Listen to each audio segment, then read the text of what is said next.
Peace, everyone. Hi there. This is Angela Jordan Perry.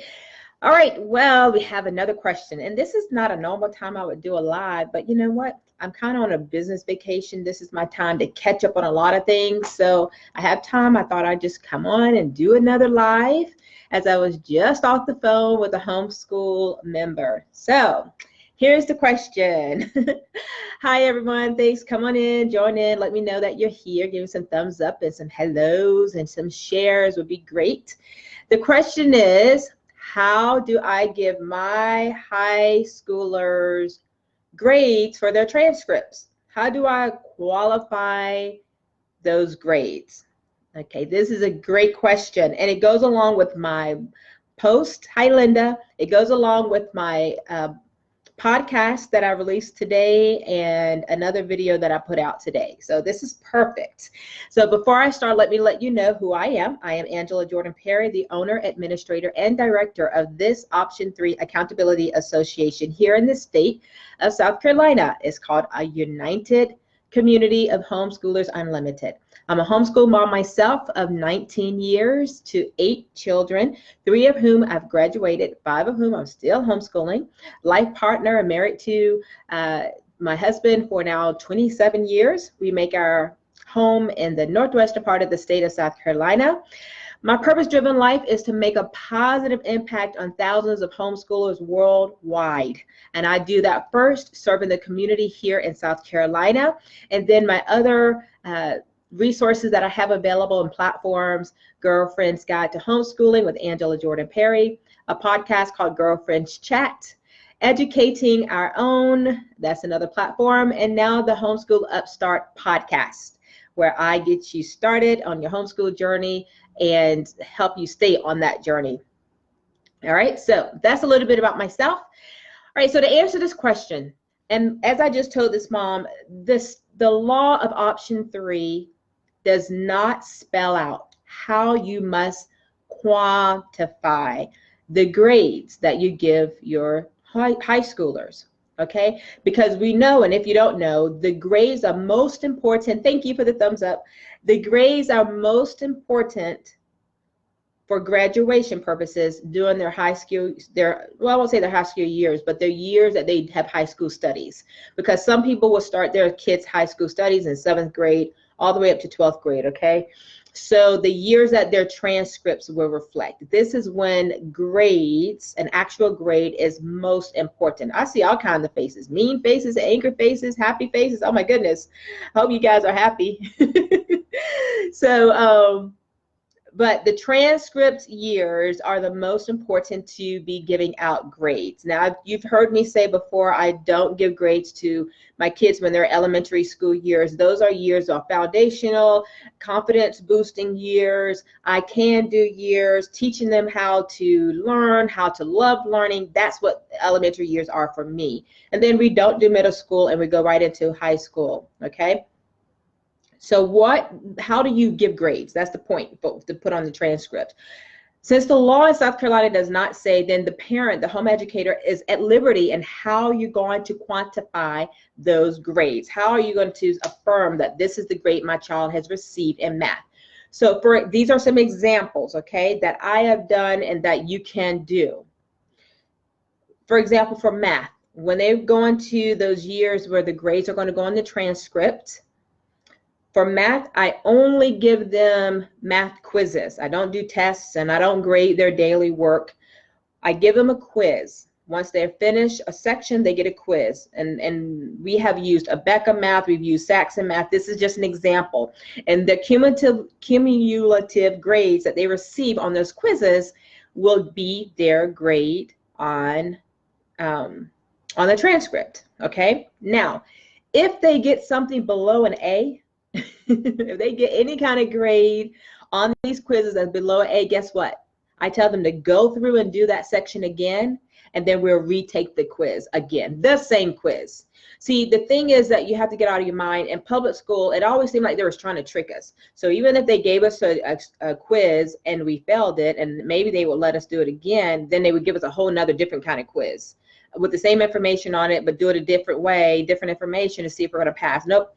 I give them the same quiz to make sure they understand it, okay? And if the grade is an A, anything in that A range, we keep. If it's anything in the lower below, I don't want a B or C or anything, because I'm giving grades at that point for transcript purposes. I'm only going to keep A. So guess what? This goes back to my post earlier. Homeschool students should never fail. There should never be a failing grade at all for them, right? So, for example, this is something that I do that's kind of general, and I've talked to parents about this when it comes to the composition. In option 3, homeschooling, you have to have composition. That's part of the thing you must add your 7th to 12th grade year.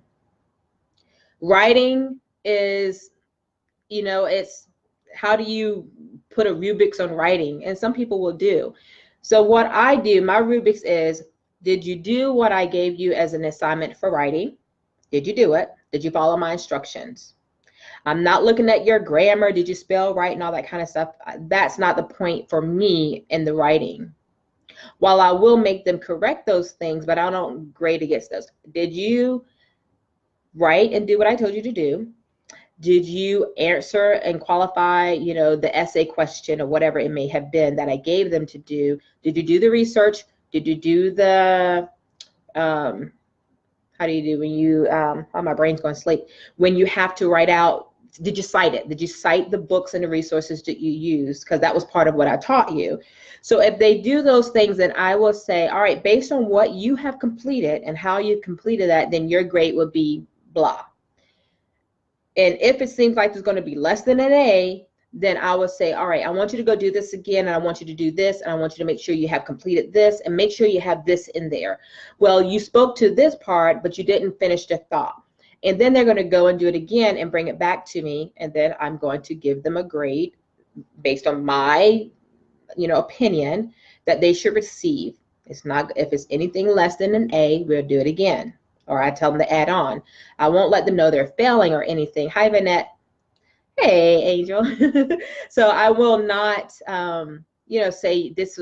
I just will have them do it again until it is an acceptable, agreed upon work. They understand what I'm looking for. And that's the same thing I do for all of them.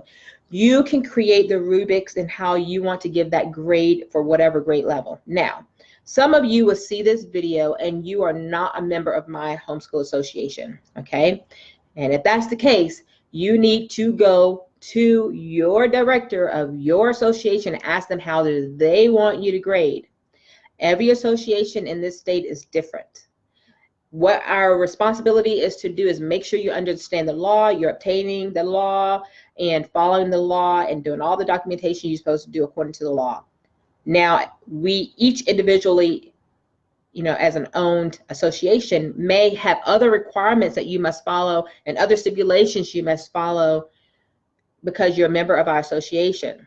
And so your director may have another idea about grades and how you're supposed to do grades. But for my association, this is fine. The law doesn't speak to it, so then we have wiggle room to decide the extras, okay?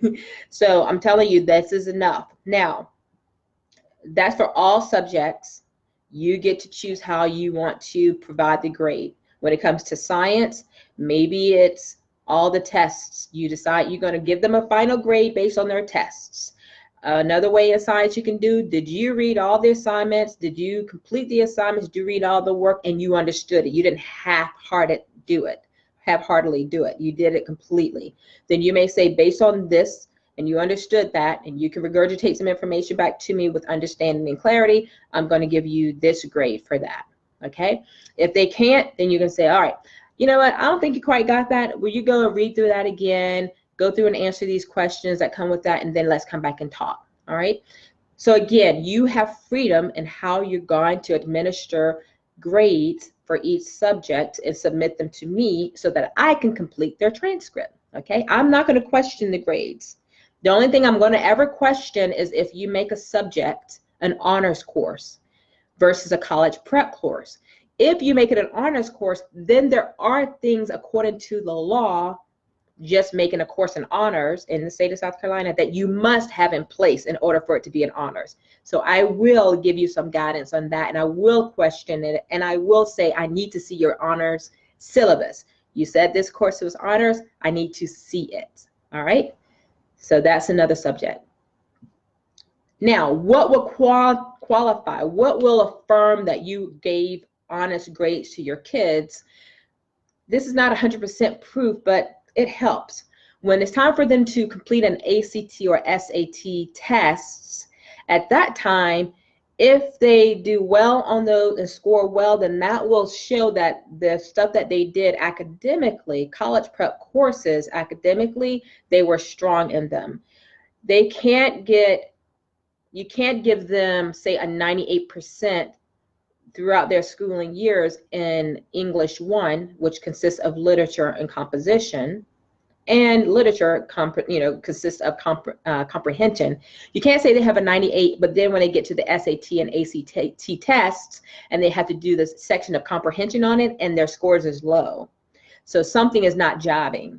So it will support each other. Now, the other argument is that some kids are just not great test takers. My oldest one, she didn't do really well on the ACT or ACT tests. But as you can see from her interview today, and if you haven't seen her interview with me today, go to Girlfriend's Guide to Homeschooling and look at Annika Perry. We did an interview. She's very articulate, very smart. She studied way beyond what I wanted her to learn and required. She had a love of learning, so she dove into a lot of things. But when it came to the SAT and the ACT, she didn't do very well on them. She did mediocre. So it was kind of out of balance. But she had 52 credits on her transcripts by the time she was 16. 52. All right. So we were rolling. All right. So hopefully that makes sense. In the state of South Carolina, you as a home educator get to decide how you're going to administer a grade for your student to be put on the transcript. Okay. I, as your option 3 director, will not question that grade. I'm not going to question that. I will only question if you make a course an honors course.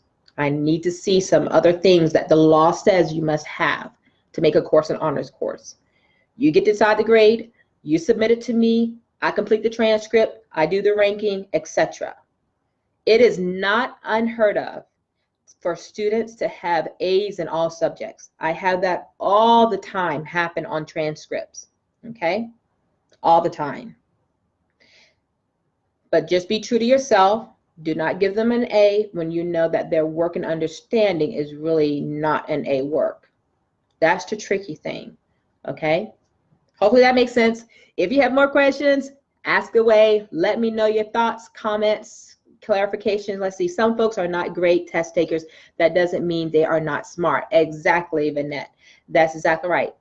And so I get that completely. So those scores on SAT or ACT or Iowa tests or California achievement tests, they don't hold a lot of weight. They hold some weight, but not a lot, because some kids are just not great test takers.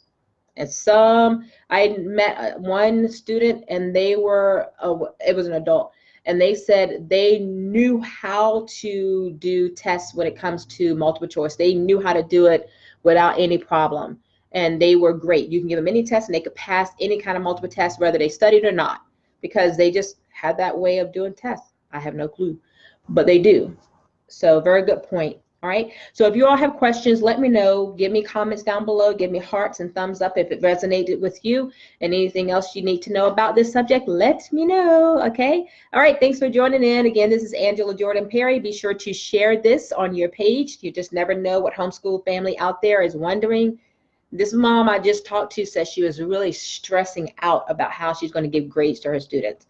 Please don't stress. Just give me a call and let's talk, okay? Thank you for the hearts, and share. Go over to my YouTube channel where I have over 100 videos on homeschooling well in the state of South Carolina.